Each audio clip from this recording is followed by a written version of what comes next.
আমাদের ঢাকা মহানগর উত্তর বিএনপির সদস্য জনাব এফএম খালেদ, সদস্য মাহবুবুর রহমান, সদস্য তসলিমা চৌধুরী রিতা, সদস্য আশরাফুজ্জামান জাহান, সদস্য রেজাউর রহমান ফাহিম, সদস্য আমাদের দাঁতের ডাক্তার রিয়াজ, সদস্য সোহেল রানা ভুইয়া, আমাদের ঢাকা মহানগর উত্তর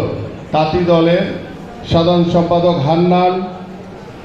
আমাদের মাঝে উপস্থিত ঢাকা মহানগর উত্তর বিএনপির সদস্য জনাব নুরুল হুদা ভুইয়া নুরু, সদস্য মনিরুল আলম রাহিমি, সদস্য হান্নানুর রহমান হান্নান, সদস্য শফিকুল ইসলাম শাহিন, সদস্য ইব্রাহিম খলিল, সদস্য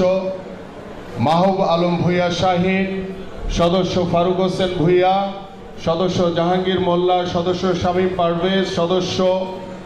আলী আকবর আলী, সদস্য জনাব আলহাজ নাসির উদ্দিন, সদস্য হাফিজুল হাসান শুভ্র, সদস্য আবুল হোসেন আব্দুল, সদস্য আবুল কালাম আজাদ, সদস্য জিয়াউর রহমান জিয়া, সদস্য সাজ্জাদ হোসেন মোল্লা এবং আমাদের মাঝে উপস্থিত আমাদের ঢাকা মহানগর উত্তর ছাত্র দলের সভাপতি সালাউদ্দিন আহমেদ,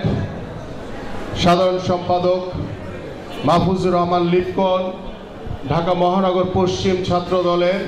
সাধারণ সম্পাদক আকরাম আহমেদ এবং আমাদের সাবেক সদস্য হানিফ ভাই সহ আমাদের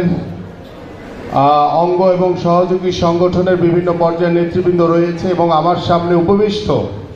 আমাদের ঢাকা মহানগর উত্তর বিএনপির 26টি থানা 71টি ওয়ার্ডের এবং ইউনিটের বিভিন্ন পর্যায়ের নেতৃবৃন্দ এবং নিচেও অনেক নেতৃবৃন্দ রয়েছেন আমাদের। সবাইকে আসসালামু আলাইকুম। প্রিয় নেতৃবৃন্দ, আমাদের আজকের এই যৌথ সভার যে মূল উদ্দেশ্য সেই বিষয়টি আমি আপনাদের সামনে উপস্থিত করতে চাই। আমাদের মূল উদ্দেশ্য হচ্ছে